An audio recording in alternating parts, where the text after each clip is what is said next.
Fala galera, aqui é o João Lucas, seja bem-vindo ao Promise School. No devocional de hoje a gente vai estar lendo lá em Jó, capítulo 19, versículos 22 a 25, que diz o seguinte: que vocês me perseguem como Deus o faz? Nunca vão saciar-se da minha carne? Quem dera as minhas palavras fossem registradas, quem dera fossem escritas no livro, fossem trabalhadas a ferro no chumbo, ou gravadas para sempre na rocha. Eu sei que o meu Redentor vive e que no fim se levantará sobre a terra. O livro de Jó nos ensina, que o sofrimento vem para todos, tanto para os justos, tanto para os injustos. Mostra também que Deus está no controle de todas as situações das nossas vidas, incluindo a limitação de Satanás. Sabemos também que o conforto e a força do Senhor está sempre conosco. Jó era um homem instruído em conhecimentos de astronomia, familiarizado com plantas. Vemos o conhecimento dele de astronomia no capítulo 22, verso 12, no capítulo 38, verso 32 ao 33. Conhecimento de planta, ele demonstra isso no capítulo 14, versos 7 e 9 a 9. Ele era um homem muito sábio também, conhecedor da sabedoria tradicional. Está lá no capítulo 6, versos 5 e 6, 17, 5, 28, 12 e 28. 12 a 28, versos 12 a 28. Mas além desses conhecimentos terrenos que ele tinha, também era um homem muito espiritualizado. Geograficamente, a história de Jó se passa na terra de Uz.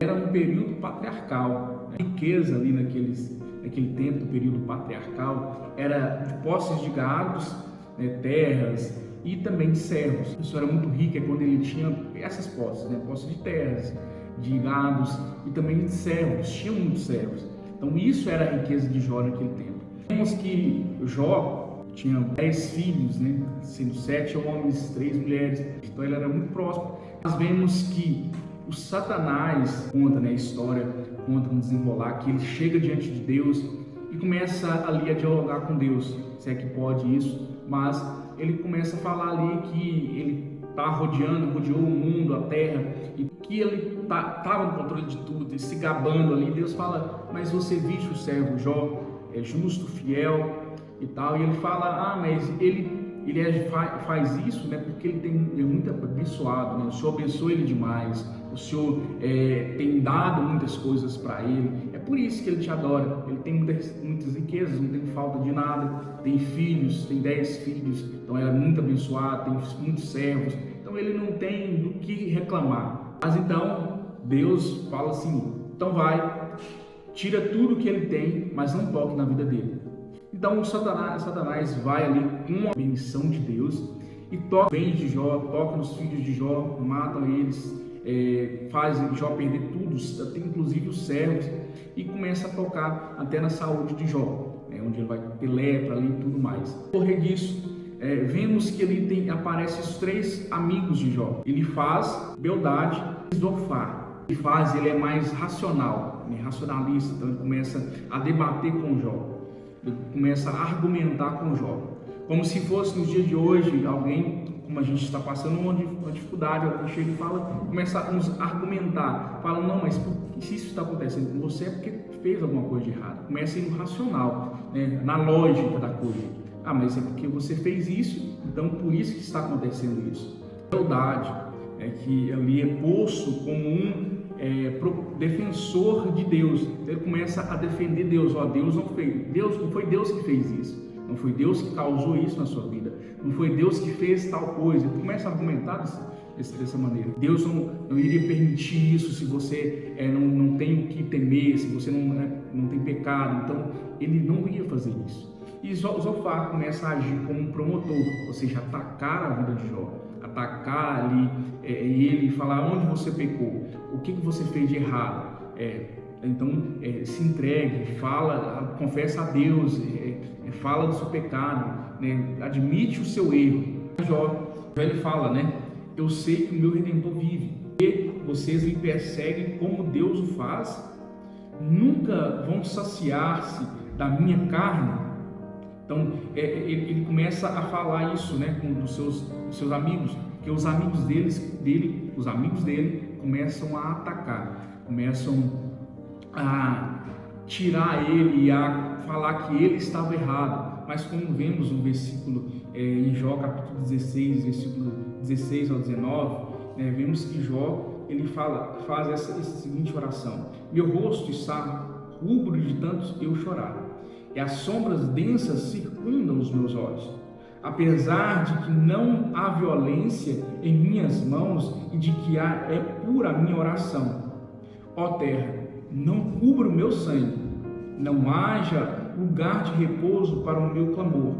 Saibam que agora mesmo a minha testemunha está nos céus, nas alturas está o meu advogado. Então ele começa a clamar, ele começa a falar, ele começa a clamar a Deus, orar esse versículo aqui. Depois vemos mais na frente os amigos dele ainda começam ali a fazer esse tipo de julgamento, fazer isso. Beldade, lá no capítulo 25, ele ainda vai falar que Deus não é Deus que está fazendo isso, Deus não permitiria que você fizesse isso é alguma coisa que você fez. Mas vemos que Jó, ele foi um homem justo. Vemos no início ali do capítulo, onde o próprio Deus fala justo e fiel, temente a Deus. Ele era um homem justo, fiel, temente a Deus. Mas tudo isso sobreveio com Jó. E muitas das vezes na nossa vida a gente se pergunta, se depara com essa situação e fala: mas será que eu não cometi, eu não errei alguma coisa? Por que me está sobrevindo tal adversidade? Mas às vezes essa adversidade é uma permissão de Deus sobre a sua vida. Não é aquilo que você fez, aquilo que você está cometendo de errado, mas é uma permissão de Deus para que o nome dele seja engrandecido, para que o nome dele seja glorificado diante das suas adversidades. Então, quando você estiver passando sobre essa situação, você estiver se perguntando, e muitos dos seus amigos estiverem te atacando e falando: é você que errou, você errou em algo, admite o seu erro. Você não vai julgar a Deus, não vai deixar de honrar a Deus, mas sim você vai se saciar, vai se deleitar em Deus, vai se confortar na palavra de Deus, porque por mais que você esteja passando por tudo isso, você ainda vai clamar, vai chegar no seu coração e vai repetir essa frase: eu sei que o meu Redentor vive e que no fim ele se levantará sobre a terra. Por mais que você esteja passando uma situação difícil, você tem que ter no seu coração o seguinte: o seu Redentor vive. Deus, ele vive e ele vai se levantar sobre a terra, ou seja, ele vai se levantar sobre essa situação que você está passando.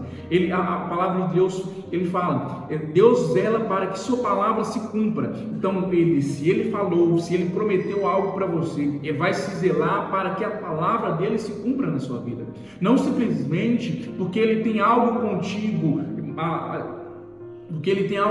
mas ele zela para que o poder dele, que a palavra dele se cumpra. Ou seja, se ele prometeu, o caráter dele não é um caráter de mentiroso, não é um caráter de enganador, é um caráter de verdade. Ou seja, ele vai falar e ele vai cumprir. E por mais que você esteja passando por todas as situações e você se mantém na palavra, se mantém honrando a Deus, se mantém exaltando ao nome de Deus, assim como Jó fez em todo ali a história de Jó. Jó nunca desonra a Deus, ele sempre engrandece o nome de Deus. E por mais que ele perdeu tudo que ele tinha, ele nunca desonrou a Deus, ele nunca questionou a Deus por que ele fez aquilo, por que Deus tirou tudo dele. Ele sempre falou: se Deus me deu, Deus tomou, bendito seja o nome do Senhor. Então Jó, ele vai falar isso, ele vai exaltar isso, e por isso que nós vemos no fim Deus retornando tudo que ele tinha. Então a minha palavra para você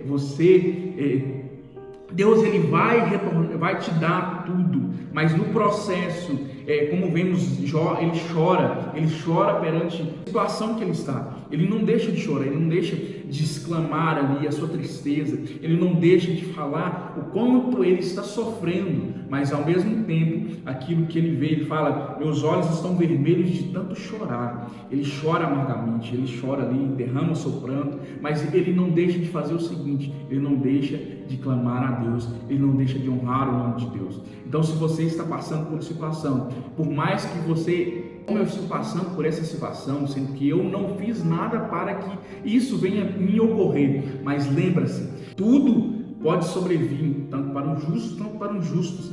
E como vemos Jó também, ele começa a argumentar isso. rebater isso com seus amigos, né? Quando eles começam a questionar ele fala, mas os ímpios também não prosperam, eles também não têm muitos gados, não têm muitos servos, eles se baseiam em que eu cometi algo de errado, em aquilo que eu tenho, aquilo que eu não tenho. Você vai perceber que o justo, ele se diferencia do ímpio, ou prospera mais que o ímpio, ou se diferencia em tudo do ímpio. Não é na questão de ter muitas posses, de ter dinheiro, ou do que está sobrevindo sobre a vida dele, mas aquilo que ele permanência. Então, tudo que ele fez, sim, uma hora vai passar, e é passageira isso que ele tem. A prosperidade que ele tem é passageira. É muito, e por mais que ele tenha ali muitos anos de prosperidade, aquilo que ele tem não vai ser o suficiente. O pão que ele come não vai satisfazer ele vai estar sempre em falta. Por mais que ele obtenha todo o dinheiro do mundo, por mais que ele tenha todo o alimento do mundo, aquilo não vai satisfazer o seu espírito. É o justo, ele vai se contentar com aquilo que ele tem. Por mais que ele tenha um pão, aquele pão vai alimentar ele, vai satisfazer a sua alma, o seu espírito, vai satisfazer o teu corpo, a carne, porque ele está se alimentando de algo que Deus o deu, e não que a mentira, no caso dos injustos que praticam a iniquidade. Então isso que vai diferenciar, é por isso que Jó, ele fala, eu sei que o meu Redentor vive, por mais que eu esteja passando por essa adversidade, Deus ele vai se erguer na minha vida, e uma hora ele vai me exaltar na terra. Então, por mais que você esteja passando por alguma adversidade, creia no seguinte, o seu Redentor, o nosso Redentor, ele vive e vai se levantar sobre essa adversidade que você está passando. Então fica com essa palavra de hoje, esse é o nosso devocional. Se você ainda não é inscrito no nosso canal, se inscreve aí. Valeu, até o próximo vídeo.